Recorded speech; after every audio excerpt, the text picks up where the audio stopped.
하나님의 말씀 봉독하겠습니다. 오늘 말씀은 사도행전 15장 19절에서 21절 말씀입니다. 신약성경 214쪽에 있습니다. 19절부터 제가 봉독하겠습니다. 그러므로 내 의견에는 이방인 중에서 하나님께로 돌아오는 자들을 괴롭게 하지 말고 다만 우상의 더러운 것과 음행과 목매어 죽인 것과 피를 멀리하라고 편지하는 것이 옳으니 이는 예로부터 각 성에서 모세를 전하는 자가 있어 안식일마다 회당에서 그 글을 읽음이라 하더라. 아멘. 오늘은 우리 기독교 역사상 최초의 총회 회의를 소개하려고 합니다. 이 총회에서는 대단히 중요한 문제를 다뤘습니다. 이 회의가 잘못되었다면 오늘날 기독교의 모습은 굉장히 많이 달라졌을 것입니다. 그런데 이 회의가 정말 슬기롭게 결론을 잘 맺었기 때문에 이 회의의 과정이나 결과는 두고두고 교회 회의의 모범으로 그렇게 되고 있는 것입니다. 오늘 말씀 사도행전 15장 1절부터 오늘 이야기는 시작됩니다. 바울과 바나바가 제1차 전도 여행을 끝내고 돌아왔어요. 안디옥 교회로 돌아왔겠죠. 그래서 안디옥에서 성도들을 그전처럼 열심히 가르치고 있었습니다. 근데 1절을 보면요, 15장 1절을 보면 어느 날 유대에서 왔다고 하는 어떤 사람들이, 누군가 이름 안 나오고 유대에서 왔다고, 여기는 지금 유대가 아니에요, 안디옥이죠. 유대에서 사람이 왔다는 거예요. 그래서 그 사람들이 안디옥에서 성도들을 가르칩니다. 우리는 유대에서 왔는데 하나님의 말씀을 많이 배웠다. 그래서 이제 가르친다고 가르치는 거예요. 근데 뭐라고 가르치냐면 그 말씀의 핵심이 뭐냐면 모세의 율법대로 할례를 받지 않으면 구원을 받을 수 없다. 이렇게 가르치고 있어요. 누구에게 가르쳤어요? 안디옥 성도들에게. 안디옥 성도들은 할례를 받은 사람입니까? 안 받은 사람들입니까? 안 받은 사람들이에요. 왜요? 이방인이다. 이방인. 이 사람들은 유대인 기독교인이 아니고 이방인들이에요. 이방인으로 살다가 전도를 받고 하나님을 믿게 됐어요. 하나님을 믿은 지 시간이 많이 지났지만 할례는 아직 안 받았단 말이죠. 그런데 유대에서 왔다는 사람들, 유대인들이겠죠. 유대인들이 와가지고 예수를 믿어도 모세의 율법대로 할례를 받지 않으면 구원을 받을 수 없다. 이렇게 가르치는 거예요. 우리는 이미 다 알고 있죠. 예수를 믿음으로, 오직 믿음으로 구원을 얻는다. 이것을 다 알고 있어요. 그러니까 이 사람들 이 주장에, 이 사람들 가르치는 것이 잘못되었다 하는 것을 알고 느끼고 그렇게 생각한단 말이에요. 근데 유대인의 입장에서는 모세의 율법대로 할례를 받지 않으면 구원을 받을 수가 없다. 예수 믿는 사람도 율법을 지키고 할례를 받아야 한다. 이렇게 주장하는 것이 유대인들의 입장에서는 전혀 어색한 것이 아니에요. 이해가 됩니다. 유대인의 입장에서 보면. 왜냐하면 유대인들은 본래 조상 대대로 할례를 받고 율법을 지켜왔잖아요. 그 사람들의 삶이었거든요. 할례를 받고 율법을 지킨다고 하는 것은 너무나 자연스러운 그 사람들의 삶이었어요. 그렇게 어려서부터 할례를 받고 율법을 지키다가 유대인들이 예수님을 믿게 되었어요. 기독교인이 되었습니다. 기독교인이 된 다음에도 율법을 지키고 어린아이들에게 할례를 시키고 이런 것이 너무나 자연스러운 그 사람들의 삶이었단 말이에요. 그래서 그들에게는 율법을 지키는 것과 예수님을 믿는 것은 서로 충돌되는 것이 아니에요. 예수님을 믿는 것하고 율법 지키는 것 다 자연스러운 것이었다. 유대인들에게는. 그래서 이 사람들이 생각할 때 이방인들도 기독교인이 되려면 당연히 할례를 받고 율법을 지켜야 된다. 그렇게 생각하고 있었어요. 여러분, 우리는 지금 기독교하고 유대교를 다른 것으로 생각하고 있습니다. 다른 것으로 생각하고 있어요. 근데 예수님 시대 그리고 초대교회에서 유대인 기독교인들 중에 많은 사람들이 기독교를 뭐라고 생각했냐면 유대교 종파 중에 하나라고 생각했어요. 그때만 해도 성전에 가서 사람들이 모여서 예배드리기도 하고 그랬단 말이에요. 기독교를 유대 종파 중에 하나라고 생각했어요. 유대교의 종파가 있었습니다. 오늘날처럼 오늘날 기독교에 여러 개의 교단이 있듯이 유대교에도 종파가 있었어요. 조금씩 그 하나님 믿는 것이 좀 달랐어요. 무슨 파가 있었어요? 바리새파가 있고 사두개파가 있고 또 세례 요한처럼 에세네파도 있고 이렇게 파가 좀 있었단 말이에요. 기독교 예수님으로부터 시작해서 기독교가 나오니까 이 기독교도 유대교 종파 중에 하나라고 유대인 중에 예수님 믿는 사람은 그렇게 생각했어요. 하나님을 성전에 가서 하나님께 제사 지내는 것과 예수님을 믿는 것은 다른 것이 아니라고 생각했단 말이에요. 그래서 유대인 기독교인들은 이방인이 기독교인이 되려고 하면 유대인처럼 해야 된다 이렇게 생각을 한 것이에요. 유대인들은 원래 이방인들을 굉장히 무시했어요. 사람이 아니라고 생각해요. 사람이 아니라 심지어는 개, 돼지같이 그렇게 무시했단 말이에요. 근데 그들이 모세의 율법을 지키고 할례를 받으면 유대교인으로 받아줬어요. 그 사람들에게 유대교 신자가 된다는 것은 유대인이 된다고 하는 것을 의미했단 말이에요. 그러니까 당연히 율법을 지키고 할례를 받아야 된다 생각했어요. 똑같이 마찬가지로 이방인이 기독교인이 되기 위해서는 기독교인이 되기 전에 먼저 유대인이 되어야 된다. 그러려면 할례를 받고 율법을 지켜야 한다고 자연스럽게 그렇게 생각한 겁니다.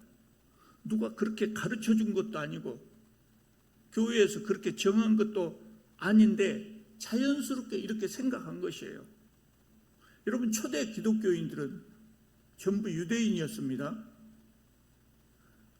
예수께서 승천하신 후에 마리아의 다락방에 모였던 100여 명의 그 성도들 다 유대인들이었습니다. 그리고 오순절에 사도들이 설교했을 때 3,000명이나 되는 사람들이 하나님을 믿고 예수님을 믿게 되었다고 하는데 이 사람들도 다 유대인들이었어요. 그러니까 그때까지 율법을 지키는 것, 할례를 받는 것, 이것은 아무 문제가 되지 않았어요. 당연히 그렇게 하는 것으로 생각하고 있었단 말이에요. 근데 그 후로 이제 이방인이 기독교인이 되지요. 스데반인 순교 후에 흩어졌던 예루살렘 교회 성도들이 안디옥에 가서 복음을 전하니까 이방인들이 기독교인이 되었고, 또 바로 전에 바울과 바나바가 1차 전도여행을 가가지고 아시아 지역에 전도를 해서 많은 이방인들이 기독교인이 되었단 말이에요. 그러니까 이제 문제가 된 거예요. 그래서 문제가 된 거예요. 너희들도 할례 받아야 된다. 이렇게 된 거예요. 유대인들이 생각하기를 그들이 율법을 지키지 않고 할례를 받지 않는다면 자신들의 오래된 전통이 무너질까, 이게 두려워한 거예요. 그래서 기독교인들도 할례를 받고 율법을 지켜야 된다. 안디옥에까지 가서 그렇게 가르친 거예요. 사도들이 아닌 유대인 기독교인들 중에서도 예루살렘에 가만히 있으면서 예수님을 믿는 것이 아니라 자기 나름대로 전도한다고 돌아다니면서 하나님 말씀을 전한다고 그렇게 다닌 사람들이 있었던 것이죠. 그 안디옥이 어디입니까? 굉장히 멀어요. 거기까지 가가지고 안디옥 교회에 가서 말씀을 전한다고 할례를 받고 율법을 지켜야 된다. 이렇게 지금 전하고 있는 겁니다. 그래서 2절을 보면은요, 그래서 어떻게 됐냐? 바울과 바나바와 율법주의자들 사이에서 적지 아니한 다툼과 변론이 일어났다 그랬어요. 할례를 받고 율법을 지켜야 된다 이렇게 말하는 사람하고 바울과 바나바하고 다툼이 있었다. 다툼과 변론이 있었다. 2절에서는 다툼과 변론이라고 지금 번역해 놨어요. 근데 그 단어가 성경 다른 곳에서는 뭐라고 번역됐냐면 투쟁과 반목으로 번역된 데도 있었다고요. 근데 여기는 지금 조금 점잖은 말로 다툼과 변론이 있었다 그랬단 말이에요. 그러니까 이 안디옥 교회에서 율법주의자들하고 바울과 바나바의 그 토론이나 다툼이 얼마나 심각했는가 짐작할 수 있죠. 그래서 그것이 심각한 상황이 되니까 안디옥 교회가 그대로 있을 수 없단 말이에요. 이 논쟁에 현명하게 대처하지 않는다면 교회가 분열될 수도 있는 그런 상태였어요. 그래서 안디옥 교회에서는 어떻게 하기로 했냐? 바울과 바나바를 예루살렘 교회로 보내가지고 예루살렘에 있는 사도와 장로들에게 이 문제에 대한 답을 듣자. 그 사람들은 어떻게 생각하는가? 지금 말로 표현하자면 유권 해석을 한번 받아보자. 이렇게 돼서 바울과 바나바를 보낸 거예요. 여러분 이때가 언제입니까? 1차 전도 여행을 끝내고 돌아온 때가 언제라겠습니까? 46년이었어요. 서기 46년. 그런데 바울과 바나바를 요 문제 때문에 예루살렘으로 보낸 그때는 언제냐면 48년째. 그러니까 바울과 바나바가 1차 전도여행에서 돌아온 지 2년 사이에 요 문제가 지금 발생한 거예요. 그런데요, 여러분, 성경 말씀 중에, 신약 성경 말씀 중에 제일 먼저 쓰여진 성경이 어떤 성경이냐면 갈라디아서거든요. 갈라디아서가 언제 쓰여졌냐면 요 48년 바울과 바나바가 예루살렘 교회에 이 할례 문제를 물어보러 간 그 해에 갈라디아서가 써졌어요. 갈라디아서는 어디다가 보낸 편지예요? 사도 바울이 갈라디아 지방 교회에 보낸 편지예요. 갈라디아 지방이 어디입니까? 갈라디아 지방이 어디입니까? 1차 전도여행 때 바울과 바나바가 방문했던 그 전도에서 만들었던 그 교회들이에요. 비시디아의 안디옥, 이고니온, 루스드라, 더베, 거기가 바로 갈라디아 지방이거든요. 왜 여기에 갈라디아서를 써서 보냈냐면 바울과 바나바가 갈라디아 지역에 쑥 전도를 하고 돌아왔단 말이에요. 안디옥으로 돌아왔어요. 그런데 안디옥에 와서 할례를 받아야 된다고 가르쳤던 유대에서 왔다는 그 사람들이 똑같은 사람은 아니었겠지만 그런 사람들이 이 갈라디아 지방 교회까지 왔어요. 바울과 바나바가 전도해서 만들어 놓은 교회 있잖아요. 루스드라, 이고니온, 더베 여기까지 왔어요. 그리고 여기 와서도 뭐라고 가르치냐면 모세의 율법대로 할례를 받지 않으면 구원을 받지 못한다고 여기 와서도 가르친 거예요. 사도 바울은 뭐라고 가르칩니까? 오직 예수 그리스도의 은혜로, 오직 그리스도의 은혜로 우리가 구원을 받는 것이다. 이것을 가르쳤단 말이에요. 이렇게 가르쳤단 말이에요. 근데 율법주의자들이 거기까지 와가지고 바울을 비난하면서 우리가 구원을 얻기 위해서는 모세의 율법대로 할례를 받아야 된다. 그래야 구원을 얻을 수 있다. 이렇게 가르치는 거예요. 그렇게 사람들이 많이 혼란이 오겠죠. 그 소식이 안디옥에 있는 바울과 바나바에게 들린 거예요. 그래서 바울이 갈라디아서를 써가지고 편지로 직접 갈 수가 없으니까 갈라디아서를 써서 편지로 보낸 것입니다. 그러니까 율법주의자들은 오늘 본문에 나온 대로 안디옥 교회만 와서 그렇게 가르친 것이 아니라 갈라디아 지방까지 그 먼 길을 가가지고 이 율법주의를 가르쳤던 것이에요. 그러니까 교회의 상황이 얼마나 심각하게 되겠습니까? 바울과 바나바가 가르칠 것하고 율법주의자들이 가르치는 것하고 복음이 두 가지가 되어버린 거예요. 자, 4절을 보면 바울 일행이 이제 예루살렘에 도착했습니다. 도착을 하니까 온 교회와 사도와 장로들이 영접했다 그랬어요. 환영을 받은 거예요. 예루살렘 교회의 지도자들로부터 환영을 받은. 그래서 바울과 바나바가 그동안 있었던 일을 설명합니다. 제1차 전도 여행에 가서 이방인들이 기독교인이 됐던 것을 설명하면서 그 일들이 하나님께서 행하신 일이었다. 하나님께서 행하신 일이었다. 이렇게 보고했어요. 이방인들이 하나님을 믿고 예수님을 믿게 된 것은 하나님께서 행하신 일이었다. 이 말의 의미가 뭐겠습니까? 율법주의자들이 구원을 얻으려면 율법을 지키고 할례를 받아야 된다고 그렇게 주장했지만 하나님께서는 우리들이 이방에 가서 복음을 전했을 때 하나님께서는 할례를 받지 않았어도 이방인들이 하나님의 백성이 되게 하셨다 그 말이에요. 그러므로 구원을 얻는데 율법을 지키고 할례를 받아야 된다고 했는데 그럴 필요가 없지 않냐? 그런 의미로 지금 하나님께서 하신 일이라고 그렇게 말한 거예요. 그런데 바울이 그 말을 끝내자마자 5절을 보면 뭐라고 되어 있습니까? 예루살렘 교회에서도 바리새파 중에 기독교인이 된 사람들, 이 사람들이 율법주의자들이거든요. 그 사람들이 일어나가지고 그거 아니다. 이방인도 할례를 받고 율법을 지켜야 된다. 그렇게 또 주장을 한 거예요. 심각하게 됐죠. 그래서 6절을 보면 예루살렘 교회가 사도들과 장로들을 불렀어요. 회의를 한 겁니다. 이것이 기독교 역사상 최초의 총회. 그래서 이 총회에서 사도들과 장로들이 많은 토론을 한 후에 베드로가 일어서서 말을 합니다. 베드로는 하나님께서 자신에게 이방인 고넬료에게 전도하신 일을 예로 들었어요. 그 예로 들면서 하나님께서도 이방인에게도 유대인과 똑같은 성령을 주셨기 때문에 아무 제한 없이 이방인을 하나님의 백성으로 받아들여야 한다. 이렇게 말했어요. 예. 여러분 그렇지 않습니까? 이방인들이 성령을 받았어요. 이방인들도 성령을 받았어요.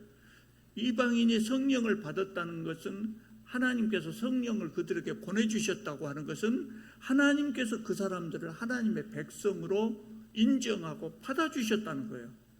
그런데 언제예요? 그것이 언제입니까? 하나님께서 이방인들을 하나님으로 백성으로 인정하고 받아들이신 때가 언제입니까? 할례를 받은 후입니까? 받기 전입니까? 할례를 안 받았어요. 이방인은 안 받았어요. 안 받았지만 그들을 하나님의 백성으로 인정해 주셨다 그 말이에요. 그렇기 때문에 베드로의 말이 그예요. 그렇기 때문에 아무런 제한 없이 율법을 지켜야 한다, 할례를 받아야 한다 이런 제한 없이 그들을 하나님의 백성으로 받아들이는 것이 마땅하다는 거예요. 더욱이 10절을 보면 베드로가 뭐라고 말하냐면 지금 너희가 어찌하여 우리 조상과 우리도 능히 매지 못하던 멍에를 제자들의 목에 두려 하느냐. 생각해봐라. 우리도 그 율법 다 지키지 못했다. 우리 조상들도 그 율법 다 지키지 못했다. 그런데 하물며 이방인 제자들에게까지 그 멍에를 매어야 하겠느냐. 그렇게 이야기한 겁니다. 11절을 보면 베드로의 결론입니다. 우리는 그들이 이방인 기독교인을 말합니다. 우리는 이방인 기독교인들이 우리와 동일하게 주 예수의 은혜로 구원받는 줄을 믿노라. 그러니까 베드로도 바울과 똑같은 생각을 하고 있었어요. 우리가 구원을 얻는 것은 오직 예수 그리스도의 은혜로 구원을 받는다. 이거를 베드로도 알고 있었던 것이죠. 그래서 이제 야고보가 결론을 내립니다. 왜 야고보가 결론을 내려요? 그때 야고보가 예루살렘 교회의 담임 목사와 같은 대표자 역할을 했었던 거예요. 성경에는 바울과 바나바가 제안 설명을 하고 바리새파 기독교인들이 반박하고 그러니까 베드로가 바울과 바나바를 지지하는 반응을 하고 그리고 야고보가 결론을 내린 것처럼 간단하게 이렇게 기록이 되어 있어요. 근데 4절에서 12절을 살펴보면 격렬한 찬반 토론이 있었다고 하는 것을 알 수 있어요. 시간도 꽤 오래 걸렸을 거예요. 그래서 야고보가 결론을 내리는 거예요. 야고보는 12제자 중에 한 사람, 그 야고보가 아니에요. 그럼 누구예요? 예수님 동생 야고보예요. 예수님 동생 야고보. 예수님 동생 야고보가 놀랍지 않습니까? 왜 놀랍다고 하냐면, 예수님이 그 십자가 돌아가시기 전에는 예수님 안 믿었어요, 동생이. 근데 그 몇 년, 예수님 승천하시고 그 몇 년 사이에 하나님을 참 믿어, 예수님 잘 믿었어요. 교회의 전승에 의하면요, 교회에 이렇게 교회 안에 쭉 이렇게 전달되어져 내려오는 그 전승이라고 하거든요. 그 전승에 의하면 이 야고보가 얼마나 열심히 기도했는가, 무릎이 변형이 와버렸어요. 그래서 어떻게 됐어요? 낙타 무릎이라고, 야고보를 낙타 무릎이라고 그렇게 별명을 불렀답니다. 그래서 야고보가 이때 예루살렘 교회의 기둥 같은 지도자가 되어 있었거든요. 그래서 야고보가 결론을 내려 19절을 보면은요, 그러므로 내 의견에는 이방인 중에서 하나님께로 돌아오는 자들을 괴롭게 하지 말고 그 말은 뭔 말이에요? 율법을 지켜라, 할례를 받아라, 그러지 말고 다만 우상의 더러운 것과 음행과 목매어 죽인 것과 피를 멀리하라고 편지하는 것이 옳다. 그렇게 결론을 내렸어요. 이방인 기독교인들을 율법 지켜라, 할례를 받아라, 그렇게 하지 말고 4가지만 지키라고 하자. 다 면제, 사실은 다 면제해 줘야 되는데, 이 4가지는 어쩔 수 없이 4가지만 지키게 하자. 그렇게 지금 결론을 내린 겁니다. 4가지가 뭡니까? 우상의 더러운 것, 그랬어요. 그게 뭐냐면 우상에게 바쳐졌던 재물이에요. 그 당시 사람들은 푸주간에 고기를 내놓기 전에 도축을 해야 될 거 아닙니까? 도축을 할 때 우상에게 먼저 제물로 바쳤다고 그래요. 그 예식을 하고 그 고기를 갖다 가게에서 판매했다고 그래요. 여러분, 그 고기 먹으면 되겠습니까? 안 되겠습니까? 괜찮아요. 그거 먹어도. 예수님이 뭐라고 말씀하시지만 마태복음 15장 보면 입으로 들어가는 것이 사람을 더럽게 하지 않는다고 그랬어요. 사람 입에서 나오는 것이 사람을 더럽게 하지, 입으로 들어가는 건 더럽게 하지 않는다 그랬고요. 바울도 그 후에 디모데전서나 골로새서를 보면 이 규례는 폐지되었다고 하는 것을 말하고 있어요. 그래서 우리는 지금 음식을 구별하지 않고 먹지 않습니까? 그 먹어도 되지만 그러나 삼가하자, 그래서 삼가하자. 음행이라고 하는 것은 일반적인 음행도 포함되지만 그 시대의 로마 사회에서 이 음행은 우상 숭배와 관련된 음행이었어요. 헬라인들의 관습이었어요. 그런 사회 속에서 살게 되니까 기독교인의 윤리 관념도 느슨해지기 쉽단 말이에요. 그리고 주의하도록 하자. 그리고 목매어 죽인 것, 피, 이거는 왜 그럽니까? 레위기서를 보면 고기를 먹을 때 뭘 먹지 말라고요? 피는 먹지 마라, 피채 먹지 말라. 그래서 도축을 할 때 어떻게 도축해요? 목을 이렇게 칼로 흠집을 내서 피를 다 쏟아버리고 고기를 먹거든요. 왜 그래요? 생명은 누구의 것입니까? 하나님의 것이다. 근데 그 생명이 어디가 있어요? 피에 있다고 생각했어요, 고대 사람들은. 그러니까 피를 마시는 것은 하나님의 생명을, 하나님의 소유권을 내가 침해한다고 생각한 것이죠. 그래서 목매어 죽인 것을 먹지 말아야겠어요. 목을 매서 죽이면 피가 쏟아지지 않잖아요. 그래서 고기 속에 피가 그대로 있다. 그래서 먹지 말라는 거예요. 4번째로 피, 이것도 마찬가지예요. 그 안에 생명이 있기 때문에 멀리하라고 한 것이에요. 그러니까 4가지 것을 제외하자 그랬을 때 이 4가지 것은 구원의 조건으로 제시된 것은 아니에요. 그러면 왜 이것을 멀리하자 그랬냐면, 유대인들은 초대교회 시절에도 이방인들하고 같이 식사를 안 했어요. 기독교인이 됐어도 이방인들하고 식사하는 것을 아주 부자연스러운 걸 생각했어요. 왜 그러냐면 이방인들은 아무 고기나 먹거든요. 피를 쏟지 않은 고기를 먹거든요. 근데 유대인들이 그 식탁에 앉으면 그 고기를 먹게 된다고요. 그래서 식사 교제를 하지 않았어요. 그래서 이것을 금지하지 않으면 기독교인들과 유대인 기독교인들과 이방인 기독교인 사이에 쉽게 식탁 교제를 할 수 없단 말이에요. 그래서 이런 것들을 금한 겁니다. 여러분, 이 회의의 결과 기독교인들이 모든 율법에서 해방되었어요. 중요합니다. 중요해서 이거 알고 있어야 돼요. 구약의 수많은 율법들이 오늘 우리에게는 어째요? 자유스럽게 면제해줬다고요. 이때부터 잊어버리면 안 됩니다. 많은 사람들이 잊어버려요. 예수 믿어도 율법을 율법 구약 속에 있는 율법을 다 지켜야 되는 것을 생각하는 사람들이 많아요. 왜냐하면 성경에 나와 있다고. 성경에 나와 있으니까 다 지켜야 한다고. 그런데 사도행전 15장에 나오는 최초의 기독교 총회에서 이방인 기독교인들에게 이 율법을 해방시켰어요. 우리는 안 지켜도 된다고요. 그러면 우리 마음대로 살아도 됩니까? 살아도 됩니까? 안 됩니까? 안 되죠. 왜 안 됩니까? 율법 해방시켜줬는데 왜 마음대로 살면 안 됩니까?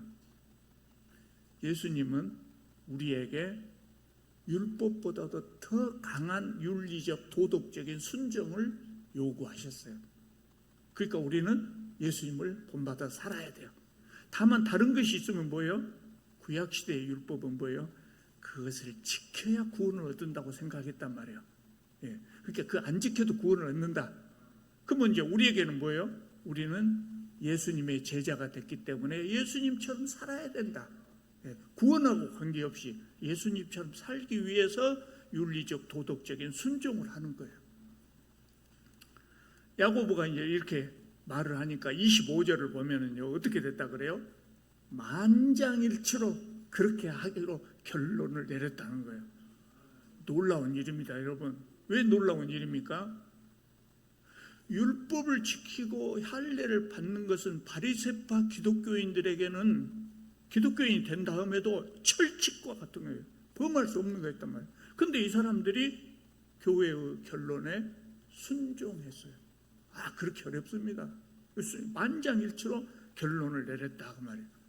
그래서 회의 결과를 기록한 편지를 써가지고 안디옥 교회를 비롯한 이방인 교회에 다 보내기로 했어요. 그래서 예루살렘 교인 중에 유다와 실라를 두 사람을 택해서 편지를 들고 바나바와 바울과 함께 가면서 이방인 교회와 안디옥 교회에 전하게 했어요. 이때 유다와 실라를 보냈는데요. 유다와 실라가 또 어떤 사람이냐면요. 유다는 유대인이요. 실라는 헬라인이에요. 일부러 이렇게 뽑은 것 같아요. 유대인 중에 한 명 대표 뽑고 헬라인 중에 한 명 대표 뽑고 두 사람을 편지를 써서 보내게 했어요. 편지의 내용 23절에서부터 29절까지 나와 있습니다. 근데 아까 말했던 4가지 금기 사항을 포함한 그 편지를 보낸 거예요. 근데 중요한 것은요, 24절을 보면 편지 속에 뭐가 들어있냐면, 너희에게 가서 율법을 지켜야 한다고 가르쳤던 그 사람들은 우리가 보낸 사람들이 아니다 그랬어요. 사도들이 그렇게 편지를 썼어요. 반면에 바울과 바나바에 대해서 뭐라고 해요? 25절을 보면 우리 주 예수 그리스도의 이름을 위하여 생명을 아끼지 아니하는 자들이라고 축혀 세웠어요. 그래서 바울과 바나바의 손을 들어준 거예요. 예루살렘의 사도들이. 그리고 유다와 실라가 안디옥 교회에 이 편지를 전하니까 성도들이 기뻐했다 그랬습니다. 여러분, 잘 아시는 바대로 교회의 회의라고 해서 항상 좋은 결정을 내리는 것 아닙니다. 항상 좋은 결정 내리지 않거든요. 왜 그러냐면 첫째는 안건을 주장하는 지도자들이, 교회의 지도자들이 자기의 욕심이나 편견이나 억지가 들어있는 그런 의견을 내고 그것을 기어이 관철하려고 하기 때문에 그런 문제가 발생해요.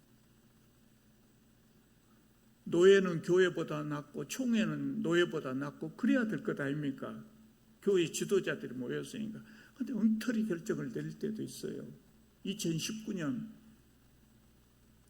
통합교단 총회에서 명성교회의 세습을 허용하자고 결정을 내렸어요.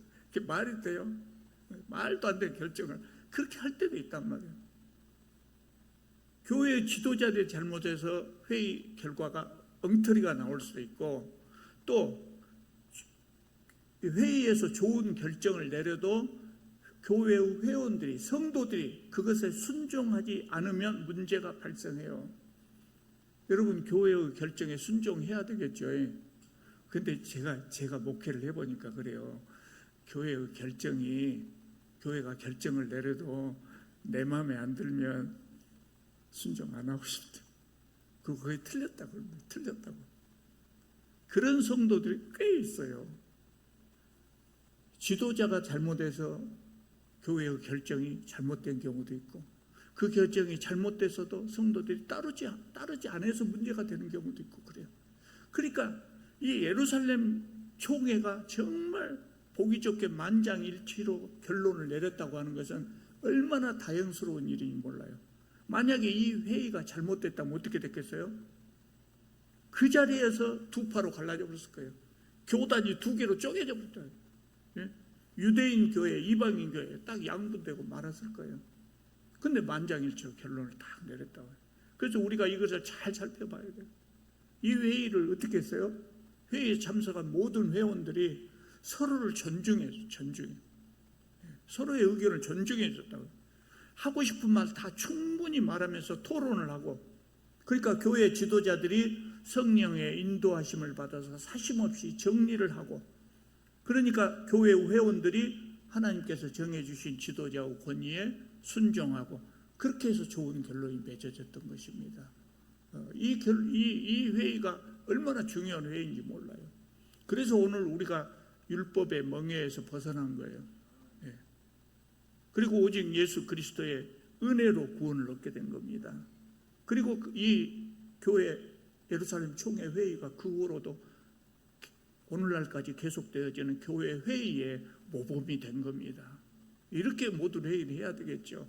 우리 교회도 앞으로 무슨 안건을 가지고 회의를 하든지 항상 이렇게 은혜롭고 현명하게 잘 정치될 수 있기를 바랍니다. 기도드리겠습니다.